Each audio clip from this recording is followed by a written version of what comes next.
Applying for a Metrobank credit card is a simple process. Here's how you can do it. Check eligibility. Ensure you meet the eligibility requirements, including being at least 21 years old, having a stable income, and a good credit score. Different credit cards may have varying income requirements, so check the specific card's terms. Choose a card type. Visit the Metrobank website and explore their range of credit cards. Select the one that fits your needs based on its benefits and fees.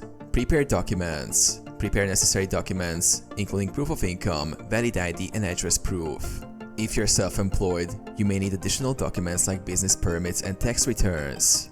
Apply online. Go to the Metrobank credit card application page on their website. Fill out the online form with your personal details, financial information, and choose your desired card.